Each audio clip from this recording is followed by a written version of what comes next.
우리 함께 하나님의 말씀 예레미야 22장 21절에 있는 말씀을 함께 보도록 하겠습니다.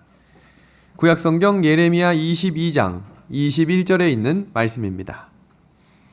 내가 평안할 때에 내가 내게 말하였으나 내 말이 나는 듣지 아니하리라 하였나니 내가 어려서부터 내 목소리를 청종하지 아니함이 내 습관이라. 아멘. 오늘 성경 본문 예레미야 22장은 과연 누가 누구에게 하는 이야기일까요? 그 장면을 한 구절씩 소개하도록 하겠습니다.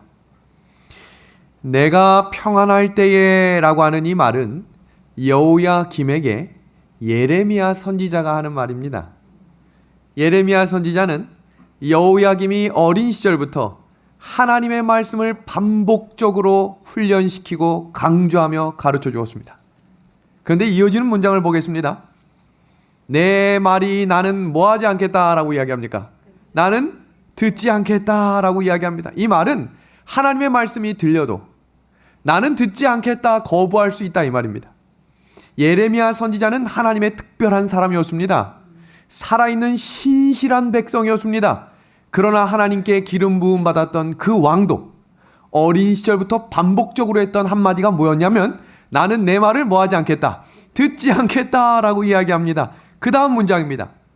내가 어려서부터 내 목소리를 청종하지 아니함이 성경 말씀에 습관이란 단어가 나옵니다. 내 습관이다. 뭐하지 않는 것이 습관이 된 거예요. 듣지 않는 것이 순종이 된 것입니다. 그럼 이 말씀은 언제 한 말씀인가? 여호야김에게 예레미야가 느부갓네살이 쳐들어오고 다니엘과 그의 세 친구가 포로로 끌려간 이후에 한 말입니다. 이 나라가 지금 어떤 상황인지 아시겠습니까? 풍지박산이 다 나버렸습니다. 그럼에도 불구하고 뭐하지 않습니까? 하나님의 말씀을 듣지 않았습니다. 마지막 때가 되고 시기가 되고 기회가 오면 그때 하나님의 말씀을 들어야겠다 되지 않을 것입니다. 말씀을 듣는 습관과 하나님이 어떤 분이신지를 알고자 하는 심령이 없는 사람은 마지막 때가 되어도 들리지 않는다는 것입니다. 그럼 이제 어떻게 하시겠습니까? 지금 이 시간 하나님의 음성을 듣기 위한 간절한 심령으로 기도하는 마음으로 오늘 이 예배일에 하나님의 말씀을 듣고 싶으십니까? 오늘 이렇게 말합니다. 내가, 여기서 이야기하는 나는 단순하게 여호야김을 지칭하기도 하지만 예레미야가 쓴 성경 주석을 살펴보면 유대의 남방유다 전체를 의미한다라고 되어 있습니다. 그 나라가 왜 무너졌는가? 왕뿐만이 아니라 모든 사람이 말씀을 듣지 않기로 결심하는 그때 하나님의 때가 시작되는 것입니다. 제가 한번 질문을 좀 해보겠습니다. 기도하고 말씀대로 사는 것이 쉬운가요? 어려운가요? 대답 안 하실 겁니까? 뭔가 지금 대답을 딱 하기가 쉬운 것 같은데 쉽다고 말하기가 좀 그렇고 어려운 것 같은데 어려운 것 같지도 않고. 그럼 이렇게 한번 질문해 보겠습니다. 운전하는 것이 쉬운가요? 어려운가요? 박용숙 집사님한테는 어렵고 김경규 장로님한테는 모르겠어요. 쉬운지 어려운지. 사람마다 지금 다를 수 있는 겁니다. 하나만 더 해보겠습니다. 테니스 하는 것이 쉬울까요? 어려울까요? 쉬워요? 이용규 장로님 40년 치셨는데 어렵다고 그러셨습니다. 왜 차를 운전하는 것이, 테니스를 치는 것이, 기도하는 것이 쉽다고 말할 수도 없고 어렵다고 말하기도 어려울까? 오늘 그 내용이 설교의 주제입니다. 오늘 설교의 전체 주제는 조금 어려운 주제를 택했어요. 인생의 이야기에 귀를 기울이라.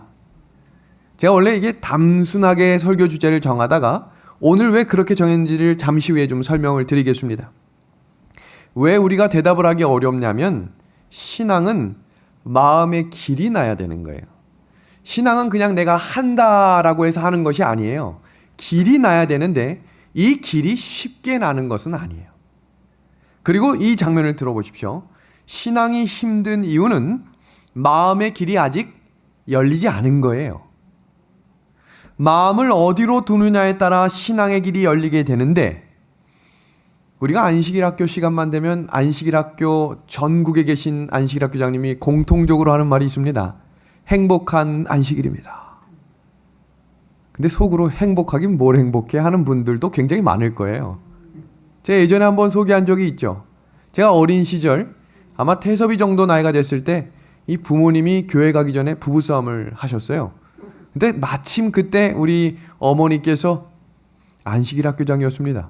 제가 깜짝 놀랐어요. 나갈 때까지 와 하고 나갔는데 갑자기 단상에 올라가시더니 행복한 안식일입니다 이렇게 인사하면서, 와, 제가 속으로 대단하다. 근데 그렇게 교회에 오는 분들이 많다는 거예요. 그러니까 평안하십니까? 아멘은 하지만 마음은 뭐 하지 않은 거예요? 평안하지 않은 거예요. 해결되지 않은 문제 여전히 가지고 교회 와서 어쩌면 예배 시작할 때부터 끝날 때까지 그것만 고민하다 갈 수도 있는 거예요. 안식일이 왜 행복하지 않을까? 잘 들으셔야 합니다. 한 주 동안 다른 곳에 마음을 두었다가 안식일이라고 해서 교회 왔다고 마음이 평안하진 않은 거예요. 왜 기도하는 게 쉽다라고 말하기가 어려운가? 지금 이 질문을 좀 두 가지 질문을 한 번에 보여드릴 텐데요. 내가 해야 할 일은 무엇일까? 라는 질문을 사람들은 스스로에게 던지는데, 오늘 우리가 먼저 던져야 할 질문은 내가 누구인가? 라는 것에 질문을 하셔야 돼요. 내가 누구인가? 세상에서 말하는 나와 교회에서 말하는 내가 같은가? 사람들이 말하는 나와 내가 생각하는 내가 같은가? 예수님이 생각하는 나와 내가 생각하는 내가 같은지를 점검해 보는 시간이 예배 시간입니다. 그러니까 예배 시간은 단순하게 아멘하고 은혜 받고 돌아가는 자리가 아니라 나는 누구인가를 점검해 보는 시간인 거예요. 소명이란 단어가 vocation입니다. 근데 이 단어의 원어가 뭐로부터 나왔냐면 voice라고 하는 소리로부터 나온 거예요. 그러니까 우리가 소명에 대해서 원래의 진리의 길을 찾으려면 뭘 들을 수 있어야 되는 거예요? 소리입니다. 성경에는 영어 단어로 소리를 두 개로 표현하고 있어요. 사운드와 voice입니다. 성경에서 이야기하는 사운드는 시끄러운 소리예요. 근데 성경에서 이야기하는 voice는 하나님의 음성입니다. 모두가 같은 자리에 있었는데 하나님의 음성을 들었던 사람은 한 명밖에 없었어요. 엘리야였습니다. 모두가 침례를 받는 그 자리에 예수님이 오셨을 때 이는 내 사랑하는 자요 내 기뻐하는 하나님의 아들이라 라고 하는 음성을 모두가 듣지 못했다는 거예요. 그 말은 마음의 길이, 신앙의 길이 하늘과 연결되어 있는 사람만이 안식일을 안식일답게 보낼 수 있다는 이야기입니다. 그럼 지금 내 마음이 아직 딱딱합니다. 내 마음이 아직 굳어 있습니다. 어떻게 해야 할까요? 기도하며 말씀을 들으셔야 합니다. 그냥 가만히 앉아 있으면 설교가 귀에 콱콱 박히고 마음에 막 씨앗이 뿌려지는 게 아니에요. 길이 열려 있어야 그 길을 통해 예수님이 말씀하시는 음성이 내 마음의 위로가 되는 것입니다. 성경 시편 119편 105절의 말씀을 다 함께 읽어보겠습니다. 시작. 주의 말씀은 내 발의 등이요 내 길의 빛이니이다. 전국에 계신 재림 성도들이 가장 사랑하는 성경 구절 중에 한 구절. 그런데 이 구절보다 더 중요한 구절이 그 다음 구절에 나오는데 모든 설교가 항상 여기서 끝나요. 그래서 암송하는 구절에 등이요 빛이니이다 아멘. 근데 이 말씀이 무슨 구절과 연결되는지를 알아야겠지요. 한번 보겠습니다. 107절입니다. 나의 고난이 매우 심하오니. 무슨 말이에요? 너무 힘들고 아픈 상황에 있습니다. 내 발의 등이고 내 길의 빛이 되시는 예수님의 말씀이 필요합니다 라고 이야기하는 것입니다. 시편 119편 114절입니다. 같이 한번 읽어볼까요? 주는 시작. 주는 나의 은신처요 방패시라. 내가 주의 말씀을 뭐하는 겁니까? 바랍니다. 지금 보세요.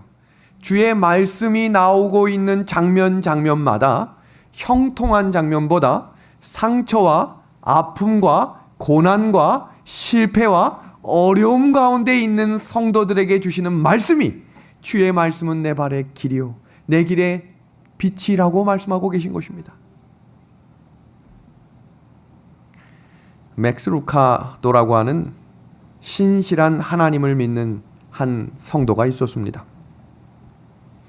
이 사람의 직업은 영업하시는 분이었습니다. 그러니까 예수님하고 자기와의 관계를 어떻게 생각했냐면 예수님은 보스, 나는 사원. 그러니까 예수님께 언제 찾아갈까요? 문제가 생기면 찾아갔다가 문제가 해결되면 스스로 하는 일을 반복하는 것입니다. 어쩌면 이 이야기가 우리의 이야기일 수 있어요. 간절히 기도했던 때도 있지만 그 기도가 언제 했는지 기억이 나지 않을 만큼 나는 일상에 젖어 생활하고 있습니다. 그랬던 이 사람에게 어느 날 마음의 망치처럼 다가오는 하나님의 말씀 한 구절이 있었습니다. 그 구절이 바로 고린도후서 6장 1절이었습니다. 우리가 하나님과 함께 일하는 자로서 너희를 권하노니 하나님은 은혜를 헛되이 받지 말라. 이 구절을 읽으면서 왜 깊은 감동이 왔는가 하면 하나님이 나의 보스라고 생각했는데 지금 이 성경 구절에는 우리가 하나님과 함께 뭐하는 사람이라고 되어 있어요. 동역자다라고 되어 있습니다. 함께하는 사람이다. 함께하는 사람이다. 이 말은 있고 싶을 때 있다가 있고 싶지 않을 때 흩어지는 사람이 아니라 언제나 함께하겠다라는 이야기입니다. 그리고 이 성도가 이 하나님의 말씀을 절실히 깨닫는 이후에 이런 간증문을 쓰게 되었습니다. 그날부터 하나님에 대한 발상의 전환을 이루게 되었다. 즉 나의 일과에 주로 하나님과 떨어져 있다가 아침 저녁에 잠깐 회의 시간에 만나듯이 하나님을 만나는 것이 아니라 나는 하루 일상 시간 내내 하나님과 늘 동행하는 것이다. 내가 언제나 하나님의 임재와 동행 가운데 있다는 것이다. 내가 인식하든지 못하든지 관계없이 그것은 사실이다. 우리가 신앙생활이 힘든 이유는 우리의 삶 속에 익숙한 것이 있을 겁니다. 30년 동안 같은 직장에 다닌다. 이것은 때때로 한눈 감고도 그 일을 할 수 있다 이 말일 수 있습니다. 그런데요, 우리에게 중요한 것은 세상의 것은 익숙해졌는데 하나님의 것은 여전히 익숙하지 않다면 그것은 지금 바른 신앙을 하고 있지 않다는 것입니다. 세상의 것이 그렇게 익숙해졌다면 하나님의 것도 그렇게 익숙해질 수 있도록 뭐 해야 했던 걸까요? 반복해야 됐어요. 우리의 삶 속에 가장 잘 되고 가장 쉽다라고 하는 것은 그것이 이미 내 생각과 상관없이 반응이 일어나는 거예요. 반응이 일어나는 겁니다. 한번 예를 들어 보겠습니다. 운전을 하다가 차가 저기서 옵니다. 아, 브레이크 밟아야겠다라는 생각도 있기 전에 발이 어디로 갑니까? 자동스럽게 가죠. 시동을 걸려고 합니다. 자연스럽게 내가 브레이크를 밟아줘야겠다라는 생각도 하기 전에 키를 딱, 요새는 스마트 키니까 꼽지 않죠. 스마트 키가 딱 있는 동시에 발을 어디다 갖다 댑니까? 브레이크에 대는 이유는 이미 수십 년 동안 뭐가 된 거예요? 반복된 훈련을 통해 내 몸에 붙은 것입니다. 왜 우리가 기도하는 것이 어렵고 왜 우리가 신앙생활을 하면서 하나님과 만나는 것이 어렵다고 느끼는 것일까? 필요할 때만 하나님을 찾았다는 말입니다. 반복적인 훈련이 아니라 일상생활이 아니라 신앙생활과 나의 생활이 분리되어 있었다는 것입니다. 그렇다면 이 말씀을 한번 같이 보겠습니다. 우리는 부분적으로 그리스도를 따르기를 원한다. 적어도 너무 많은 희생이 요구되기 전까지는 그렇다. 우리는 자기도 모르게 마음속으로 손익 계산을 해왔다. 우리가 원하는 것에 해가 될 만큼 멀리까지 그리스도를 따르기를 원하지는 않는다. 나의 갈 길 다가도록 그 다음 구절 뭐예요? 예수 인도하시니 그 다음 후렴구가 뭐죠? 무슨 일을 만나든지 만사 형통하리라 라고 하는 찬미입니다. 근데 이 찬미를 지은 작사가가 앞을 보지 못하는 소경인 걸 알고 계십니까? 앞을 보지 못하는 사람이 어떻게 무슨 일을 만나든지 만사형통하겠다고 이야기할 수 있었을까요? 눈을 떴을 때 보지 못한 것을 볼 수 있는 눈을 가지게 된 것입니다. 나의 삶 가운데 어려운 상황만 바라봤던 눈에서 그 너머에 계신 하나님이 나를 끝까지 책임지신다는 신뢰를 가지자 내가 가진 것은 아무것도 없지만 하나님이 나의 하루하루를 책임져 주실 것을 믿고 걸어가는 사람들이 고백하는 찬양이 무슨 일을 만나든지 만사형통하겠다고 고백하는 사람이 되는 것입니다. 내일 그 일이 변화되지 않아도 묵묵하게 걸어가는 것입니다. 오늘 이 말씀을 듣고 아멘하고 돌아가도 우리의 일상생활 속에 아무것도 변화되지 않을지라도 걸어가는 것입니다. 우리가 하나님을 내 삶의 주인으로 모시지 않으면 자연히 따라오는 것이 내가 내 인생의 주인이 되는 것입니다. 저희가 이제 앞으로 2주 동안 매주 토요일마다 사탄에 대해 배울 것입니다. 아이고 목사님, 예수님에 대해 배우는 것도 시간이 아까운데 아니요. 사탄을 알아야 죄를 이길 수 있어요. 왜냐하면 사탄은 아주 변화하는 데 익숙한 사람이기 때문에 사탄이 어떻게 변화될지를 정확히 성경적으로 알아야 우리가 성경대로 대처할 수 있게 될 것입니다. 하나님이 마음에 모시지 않으면 그 자리는 누가 차지하는 것이냐면 사단이 차지하는 거예요. 그러니까 우리는 결정을 해야 해요. 하나님 잠시만요 라고 하는 이 말은 사탄과 함께 손잡고 갑니다. 다른 말로 이야기해 볼게요. 하나님이 원하시지 않는 방법을 선택하고자 하면 사탄과 손잡고 걸어가는 거예요. 이제 그러면 두려운 마음을 갖고 걸어가야 되는 거예요. 그냥 발걸음 한 걸음 한 걸음이 내 뜻과 내 생각대로 간다. 이 말은 지금 누구와 함께 동행한다는 얘기예요. 사탄 마귀입니다. 그래서 성경은 내 소견대로 행하라. 이거 어디서 많이 듣던 말 아닙니까? 너도 맞고 나도 맞다. 오늘날에 쓰이는 상대주의, 포스트 모더니즘입니다. 사단이 제일 좋아하는 말이었어요. 사무엘 시대나 사사기 시대나 왕정 시대 모두 무너져 내렸던 시대에 가장 많이 울려 퍼졌던 단어가 내 뜻대로 해라 이 말이었어요. 내 생각대로 해라. 믿음의 하늘 가족 여러분, 우린 무슨 뜻과 무슨 생각을 가지고 살아가기로 결심한 사람들이죠? 하나님입니다. 그러면 내 눈에 볼 때 손해보는 게 보여도 하나님의 뜻이 그 길이 아니라고 성경에서 말씀하셨으면 따라갈 수 있는 믿음을 달라고 기도합시다.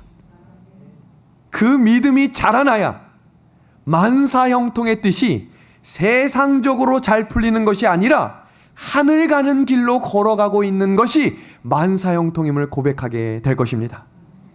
하나님이 왕이 아니고 하나님이 주권자가 아니면 나의 삶에 기준이 사라진다는 것입니다.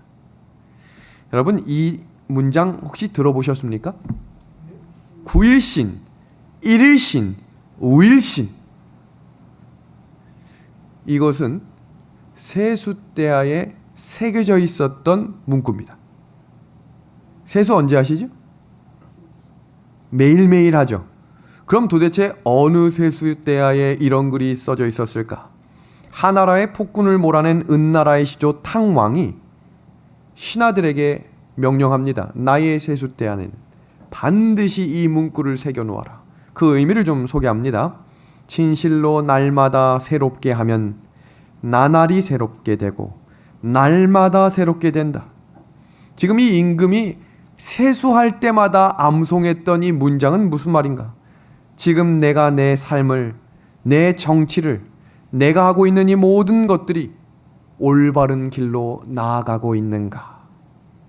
점검하는 것입니다. 이 임금이 좋은 임금 됐을까요? 안 됐을까요? 역사적으로 가장 성군 중에 한 명으로 꼽히는 인물이 되었습니다. 성경 시편 5편은 나의 인생의 주인이 하나님임을 고백하기 위해 다윗이 결정한 한 가지가 있었습니다. 그것은 바로 아침에 기도하는 사람이 되겠다라고 결심한 것입니다. 오늘 설교 말씀의 주제가 내 인생의 이야기를 들으라. 하나님의 음성을 들어야 내 인생이 올바로 간다, 그 뜻인데요. 다윗이 왜 이런 기도와 결정을 하게 되었는지를 시편 5편 1절부터 5절의 말씀으로 함께 확인해 보겠습니다. 여호와여, 나의 말에 귀를 기울이사 나의 심정을 헤아려 주소서. 나의 왕 나의 하나님이여, 내가 부르짖는 소리를 들으소서. 내가 주께 기도하나이다. 우리 노란 글씨 한번 같이 읽어볼까요? 시작. 여호와여, 아침에 주께서 나의 소리를 들으시리니 아침에 내가 주께 기도하고 바라리이다. 이어지는 문장입니다. 주는 죄악을 기뻐하시는 신이 아니시니 악이 주와 함께 머물지 못하며 오만한 자들이 주의 목전에 서지 못하리이다. 주는 모든 행악자를 미워하시며 거짓말하는 자들을 멸망시키리이다. 아멘. 시편 5편은 아침에 드리는 다윗의 기도라고 하는 제목이 있어요. 그런데 시편 4편은 밤에 드리는 다윗의 기도입니다. 그러니까 기도는 아침만 드리는 것은 아니에요. 그럼 밤에 드리는 기도 한번 보겠습니다. 시편 4편 8절입니다. 내가 평안히 눕고 자기도 하리니 나를 안전히 살게 하시는 이는 오직 여호와시니라. 저녁에 드리는 기도가 필요하고 아침에 드리는 기도가 필요합니다. 그런데 왜 시편 5편에는 아침에 드리는 기도를 무려 2번을 반복해서 이야기했을까? 사람을 변화시키는 주체는 사람이 아닙니다. 나를 변화시키는 주체는 내 결심으로 되는 것이 아닙니다. 누가 인도하시는 거죠? 하나님입니다. 그런데 중요한 것은 사람이 아무런 선택을 하지 않아도 하나님이 변화시켜 주시는 것은 아닙니다. 이 두 가지가 매우 중요한 조건입니다. 사람을 하나님이 함부로 변화시키지 않아요. 그런데 그 결심을 만드는 분도 하나님이시고 그 결심을 붙들어 주시는 분도 하나님이심을 고백하는 사람이 내 인생의 주인과 선택의 기준이 말씀이 되어야 하지 않겠습니까? 오늘 새벽 기도를 마치고 한 제가 있는 단톡방에 올라온 글을 좀 소개하겠습니다. 좋은 말씀을 주셔서 감사합니다. 우리의 삶은 안개요 나그네의 인생이지만 하나님의 자녀로 살아간다는 것은 은혜로운 것 같습니다. 라는 말씀이 좋았습니다. 행복한 하루 되십시오. 지금 이 성도님이 교회를 다닌 지 얼마 안 되신 분이거든요. 새벽의 말씀을 청취하면서 나의 삶에 변화가 일어난다라고 하는 것을 하나님께 뭐 하겠다는 거예요? 맡기겠다는 것입니다. 환풍기를 좀 꺼주셔야 될 것 같습니다. 한 구절을 더 보겠습니다. 안녕하세요. 저는 서중원 앞에 어느 교회 어느 집사입니다. 목사님 말씀을 듣고 제 친구 장로교인에게 3개월간 보냈는데요. 친구가 그 말씀을 듣고 진리를 알았다고 기뻐하며 지난 안식일에 침례를 받았습니다. 목사님께 감사해서 기쁨 소식 전해드리고 싶어서 연락을 드렸습니다. 제가 이분하고 어제 짧은 시간 통화를 했습니다. 어떻게 이 말씀을 접하게 되셨습니까? 간절한 진리를 찾고 싶은 마음이 있으면 하나님이 그 말씀을 들려주실 것입니다. 믿음의 하늘 가족 여러분, 시편 5편의 다윗의 결심을 확인하셔야 합니다. 아침마다, 언제요?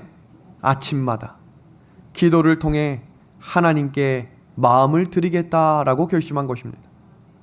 다시 시편 5편 1편 1절에서 3절입니다. 여호와여 나의 말에 귀를 기울이사 나의 심정을 헤아려 주소서. 이 심정이라고 하는 단어의 뜻이 뭐냐면 히브리어로 하기끄라고 하는 단어인데요. 이것은 한숨 또는 신음입니다. 여호와여 나의 말에 귀를 기울이사 나의 한숨에 나의 신음을 들어 주십시오라고 이야기하는 것입니다. 사람이 힘이 들면 기도가 잘 되지 않을 때가 있습니다. 우리 잘 기도가 되지 않았던 그런 힘든 경험들 가지고 계시지요? 그때 엎드려만 있어도 하나님이 그 기도를 들어주시겠다는 거예요. 은혜가 되지 않으세요? 너무 힘이 들어서 기도할 힘이 없을 때가 있잖아요. 그때 엎드려서 한숨을 내뱉고 있으면 하나님이 그 기도를 들으시겠다는 거예요. 그러니까 지금 이 기도의 제목이 다윗이 언제 쓴 시인지 이제 감이 오시죠? 여유 있고 평안할 때가 아니라 너무너무 가슴이 답답하고 삶의 무게가 짓눌려져서 하나님 제가 지금 기도할 힘도 없어서 지금 내가 신음하고 있습니다. 그 기도입니다. 그때 무슨 결심을 한 거예요? 내가 언제 기도하겠습니다. 아침에 기도하겠습니다. 신음하고 힘든 상황에 계신 분들은 아침 기도를 시작하셔야 합니다. 이어지는 구절입니다. 내가 부르짖는 소리를 들으소서. 내가 주께 기도하리이다. 여호와여, 아침에 주께서 나의 소리를 들으시리니 아침에 내가 주께 기도하고 바라리이다. 아멘. 이 바라리이다 라고 하는 원어를 살펴보니까 파수꾼, 망대라는 단어가 나와 있어요. 파수꾼하고 망대, 어떤 감이 오십니까? 파수꾼 뭐 하는 사람이죠? 성에 서서 지키는 사람이죠. 질문해 보겠습니다. 파수꾼이 밤새도록 보초를 서면서 무엇을 기다릴까요? 우리 남성분들 군대 가서 보초 쓸 때 무슨 시간만 기다리십니까? 교대 시간. 그럼 파수꾼이 제일 기다리는 시간이 뭘까요? 해가 뜨는 시간입니다. 동쪽에서 떠오르는 해를 기다리는 것입니다. 그래서 언제 기도한다는 거예요? 아침인 거예요. 새로운 시작을 출발할 수 있도록, 다시 나에게 새 힘을 주실 수 있도록 언제 기도하겠다는 거예요? 아침입니다. 헤럴드 커셔너라고 하는 너무나 선한 그리스도인이 있었습니다. 유대인의 랍비였고 존경받는 하나님의 종이었다라고 기록하고 있는데요. 신실한 사람이었는데 아들을 낳았는데 3개월밖에 되지 않았던 어느 날 시름시름 앓기 시작한 것입니다. 병원에 가서 진단을 받아보니 조로증이 진단을 받았습니다. 조로증이라는 것은 무엇이냐면 성장하지 않고 바로 늙어가는 병입니다. 희귀병이죠. 14살까지 살다 죽었는데 죽은 시절의 그 아이의 모습은 80대 노인인 것입니다. 하루하루 같이 지내면서 경험했던 그 사람의 마음속에 있었던 응어리를 글에 표현한 것입니다. 그리고 하나님과 함께 씨름하고 신음하며 한숨 섞인 글을 구구절절 기록해 두었습니다. 근데 제가 이 책을 살펴보면서 이 책에 4문장에 정리된 매우 핵심적인 기별이 있습니다. 그것은 이분이 인생을 경험하며 그 모진 아픔을 경험하면서 느낀 하나님의 섭리입니다. 한 구절씩 읽어드리겠습니다. 왜 선한 사람에게 나쁜 일이 생길까? 인생의 모든 고난은 나 혼자 당하는 것이 아니라는 것을 깨달아야 한다라고 되어 있습니다. 왜 나에게만? 왜 나만 이렇게 어렵고 힘들까라는 생각을 내려놓으라는 것입니다. 두 번째입니다. 이해가 되지 않지만 고통 가운데 분명한 하나님의 뜻과 계획이 있음을 알아야 한다는 것입니다. 그리고 세 번째는 길을 막으신 하나님은 분명히 다른 길을 주신다는 것입니다. 저는 이 말씀을 확신합니다. 길이 막히면 그것이 끝이 아니라 분명히 다른 길을 주시는 분이 우리 하나님이심에 감사를 드립니다. 그리고 너무나 중요한 한 말씀입니다. 한번 같이 읽어주시겠습니까? 시작. 하나님이 땅의 문을 닫으실 때 이제 어느 문을 여신대요? 하늘 문을 여신다. 너무 감동이었어요. 구구절절 그 사실과 그 은혜를 경험했던 이 간증문이, 그래, 하나님이 길을 내시는 분이시지. 출애굽기 3장에 나온 말씀입니다. 여호와께서 가라사대 내가 애굽에 있는 내 백성의 고통을 정령히 보고 그들이 그 간역한 자로 인하여 부르짖음을 듣고 그 우고를 알고 내가 내려와서 그들을 애굽인의 손에서 건져내고 그들을 그 땅에서 인도하여 아름답고 광활한 땅으로 인도하리라. 아멘. 400년이 넘는 시간 동안 울고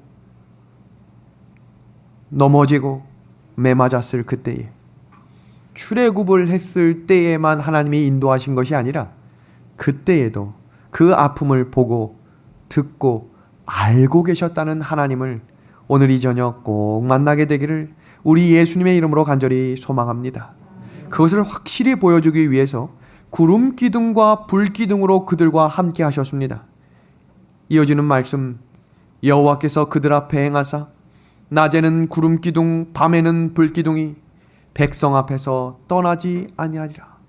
본교의 성경 주석은 그 내용을 이렇게 주석합니다.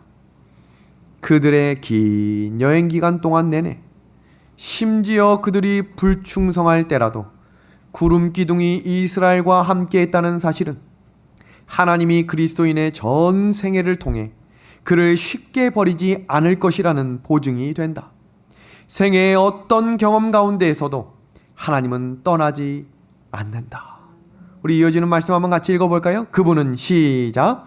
그분은 기쁨과 성공의 밝은 나뿐만 아니라 고통과 실망의 가장 어두운 밤에도 함께 한다. 아멘입니다. 믿음의 하늘 가족 여러분, 우리 확신의 말씀 한번 같이 보겠습니다. 여호와께서는 자기에게 간구하는 모든 자, 곧 진실하게 간구하는 모든 자에게 어떻게 해주시겠다고요? 가까이 하시는 도다. 아멘입니다. 내가 아프고 넘어지고 힘들 때 하나님은 어떤 마음을 가지고 계신가? 영감의 글입니다. 사람이 한숨을 짓고 고통을 느끼고 슬픔을 당하는 것은 무엇이나 다 하늘 아버지의 마음에 파동을 일으킨다. 예섭이는 어디를 가든지 돌멩이로 물을 던지는 걸 좋아합니다. 붕! 큰 돌을 던질 때가 있어요. 이따만한 자기 머리통만한 걸 집어갖고 던지면 어떻게 됩니까? 붕! 하고 끝납니까? 파동이 옆으로 흘러갑니다. 하나님은 모든 아픔을 함께 나눠주시겠다고 하셨습니다. 그 마음을 알았던 다윗이 결정한 신앙의 선택, 아침이었어요. 왜 아침일까? 밤에 기도해도 되는데. 그 이유를 영감의 글은 이렇게 설명합니다. 아침마다 그대 자신을 하나님께 바치라. 그리고 이 일을 그대의 첫째로 할 일로 삼으라. 또한 기도하기를 오 주여 나를 받으사 온전히 당신의 것으로 삼으소서. 나는 나의 모든 계획을 당신의 발 앞에 놓나이다. 오늘 나를 당신의 일에 써주옵소서. 나와 같이 하여 주시고 나의 모든 일이 당신 안에서 성취되게 하옵소서. 이것이 날마다 행할 일과이다. 아침마다 그날을 위하여 자신을 하나님께 바치라. 모든 계획을 하나님께 맡겨 그의 섭리에 따라 행하기도 하고 그만두기도 할 것이다. 이렇게 함으로써 그대들은 날마다 그 생애를 하나님의 손에 맡기게 되고 따라서 그대의 생애는 그리스도의 생애를 모방하게 될 것이다. 아멘. 요즘 사람들은 일찍 잠을 잘 자지 않습니다. 여러 가지 이유 때문이에요. 제가 물어봤어요. 청년들한테 왜 이렇게 늦게 잡니까? 그랬더니 하루 일과가 너무 바빠서 나를 위해 쓴 시간이 없다고 생각된대요. 그래서 시간을 쓰다 보니 2-3시가 되는 겁니다. 그러면 어떤 생활 패턴이 반복될까를 상상해 보십시오. 하루가 머리가 아플 것입니다. 아침이 분주하게 시작돼요. 내가 오늘 뭘 해야 될지도 모르고 시작되는 것입니다. 그렇게 밤이 되면 또 피곤해 지쳐 하루 생활을 수고했다라고 격려하기 위해 야식을 꺼낼 것입니다. 그리고 또 소화가 되지 않아 저녁 12시가 넘는 시간까지 눈을 부릅뜨고 하루를 보내는 삶이 오늘날 현대인의 삶입니다. 그런 우리에게 하나님은 아침에 일어나라 라고 이야기하는 것입니다. 아침이란 단어는 해가 뜨기 전을 말하는 거예요. 9시를 말하는 게 아니라 해가 뜨기 전에 너의 삶을 시작하라는 것인데 그 삶의 시작을 잘 보시면 아침마다 그날을 위하여 자신을 하나님께 바치라는 거예요. 무엇을 추진하고 무엇을 포기할지를 하나님께 물으라는 얘기입니다. 오늘 내가 만나야 할 사람과 내가 해야 할 일과 내가 포기해야 할 일을 누구에게 맡기라는 거예요? 하나님께 맡기라는 것입니다. 그렇게 될 때, 날마다 그 생애를 하나님의 손에 맡기게 될 때 누구의 삶을 닮아가는 거예요? 예수님의 생애를 모방하게 되는 겁니다. 예수님을 바라보자, 바라보자 라고 얘기하면서 밤늦도록 잠을 자지 않고 늦게 일어나는 것은 예수님을 닮는 삶이 아닙니다. 그것이 성경적인 교훈입니다. 이 사실을 다윗이 알았어요. 시편은 총 150편으로 된 5권의 책인데 이 5권의 책을 한 권으로 만든 게 시편이에요. 근데 이 시편의 전체 맥락에 있는 2가지 큰 주제가 있는데 그것은 인간의 고난에 초점을 뒀습니다. 그리고 2번째 주제는 그 인간의 고난을 구원할 유일한 길이 하나님이심을 고백하는 것입니다. 그리고 그 구원의 하나님을 만나는 유일한 길이 기도라고 소개하고 있어요. 근데 그 기도를 언제 하라는 거예요? 아침에 하라는 거예요. 그러면 이런 질문을 할 수 있죠. 하나님은 우리의 모든 기도를 들으실까? 이 원리를 이해하기 위해서 잠시 성소로 여러분들을 초청합니다. 지금 보시는 이 성소 설계도는 평면도입니다.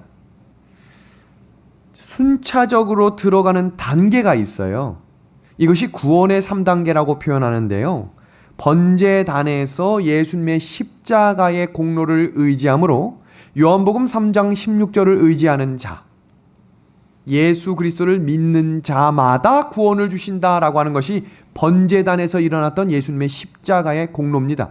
그것을 칭의라고 부르는 거예요. 그리고 여기서 어디로 들어가게 되냐면 성소의 봉사로 들어가는데 거기에 떡상과 향단과 촛대가 있습니다. 거기서의 봉사를 마치고 대제사장이 들어가는 자리가 어디냐면 바로 언약궤입니다. 하나님의 말씀이 있는, 율법이 있는 그 자리가 우리가 도달해야 하는 영광의 자리입니다. 그러면 이것을 그림으로 좀 보여드리겠습니다. 지금 보시는 이 장면이 성막성소, 여기 불길이 올라오는 것이 번제단인데요. 그 성막성소의 휘장을 거치고 들어가서 3개의 촛대와 떡상이 있는 이 자리가 성소입니다. 그리고 이 성소에서 다시 휘장을 거치고 들어가면 여기가 뭡니까? 지성소입니다.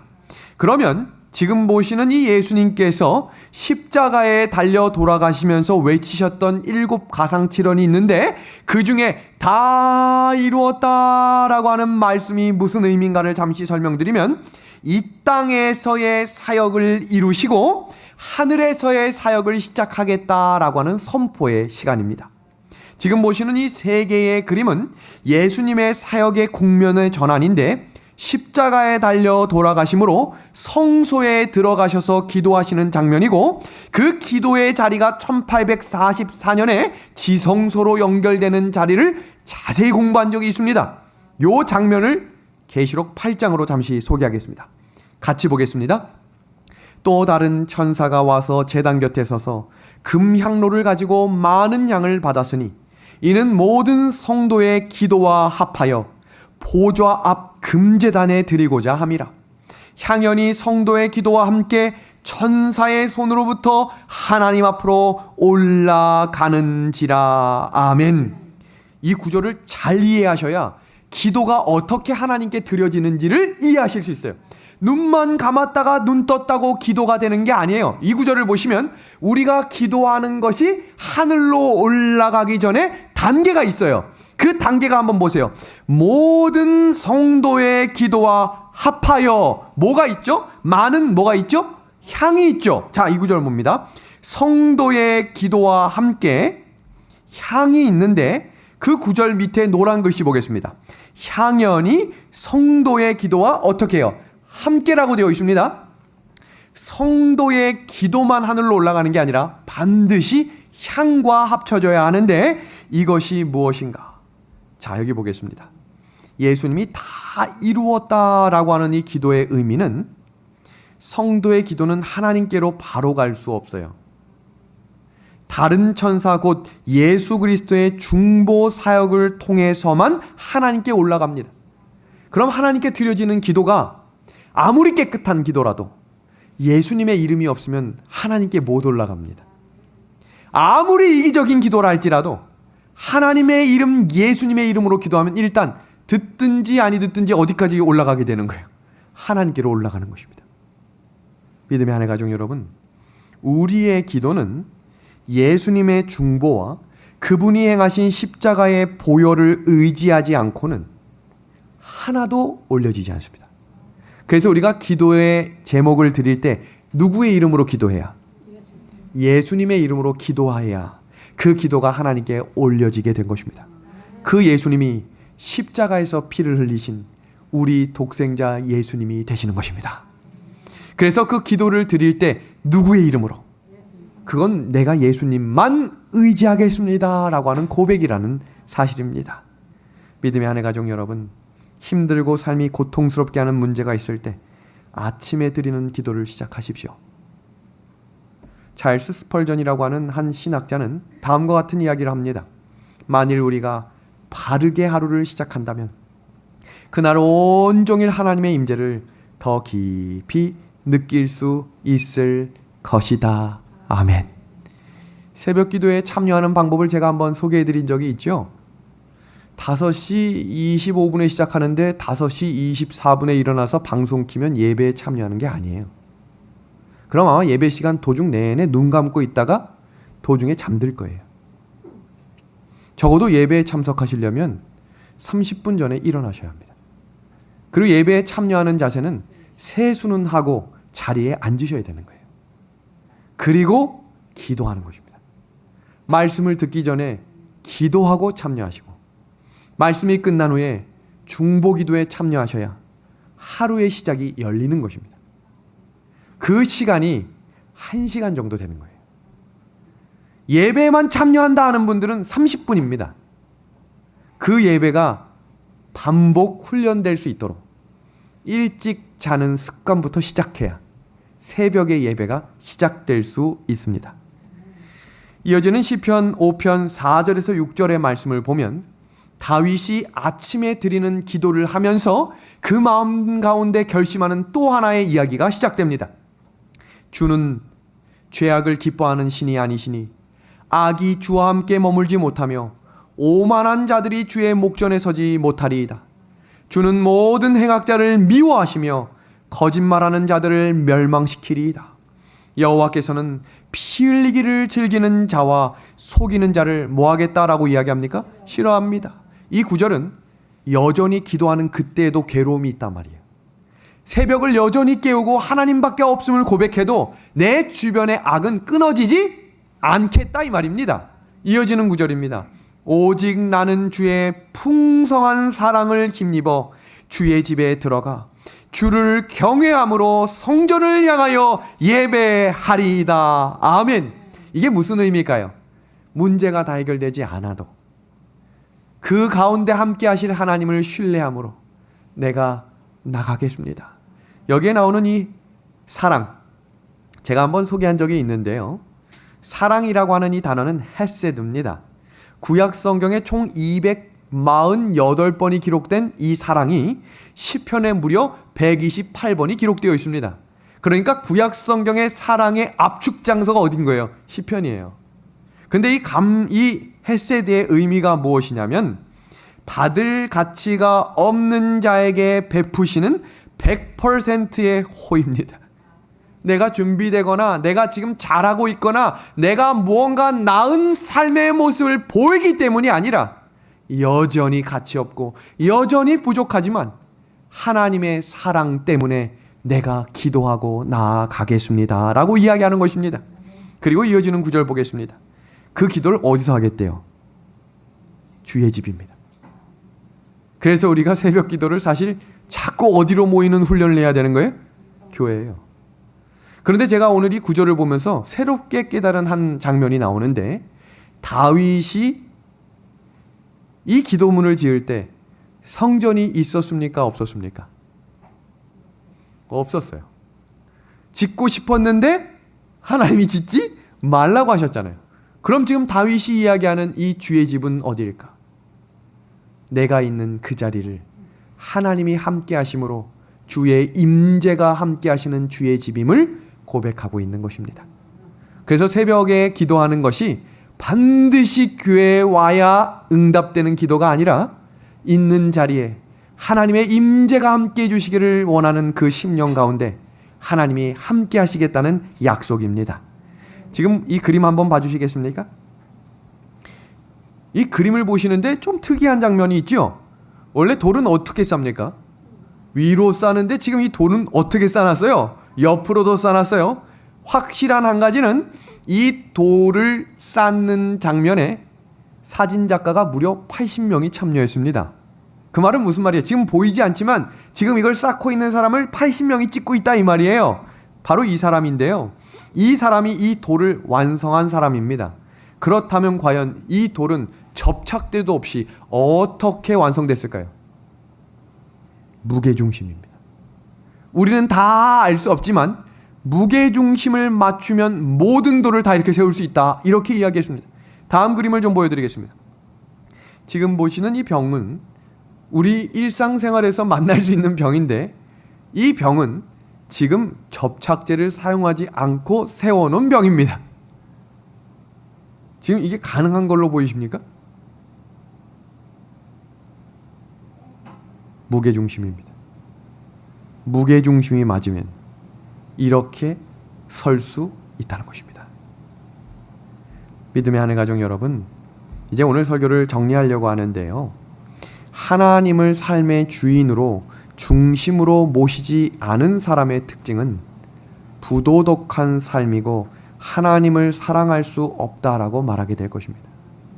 요즘은 신문기사 보는 게 두려워요. 상상할 수 없는 일들이 자꾸 쏟아져 나오기 때문입니다. 이해할 수 없는 일들이 모르겠어요. 조금 더 자극적이어야 사람들이 본다라고 생각하는지는 모르겠지만 하루하루가 나아가면서 상상할 수 없는 부도덕한 일들이 우리 일상생활에 찾아옵니다. 그 사람들이 입을 열어서 하는 말은 하나님이 없다라고 말하겠다는 것입니다. 하나님을 사랑하지 않는 삶은 나에게 잘해주는 사람만 사랑하게 되고 나에게 섭섭하게 대하거나 나에게 해를 가하는 사람을 우리는 사랑하지 못하는 삶의 모습이 나타나게 됩니다. 그러면 이 말씀을 꼭 기억해 주시기를 바랍니다. 사람들을 슬프게 하고 의심에 가득 찬 마음이 되게 하는 것은 영혼 속에 그리스도가 계시지 않기 때문이다.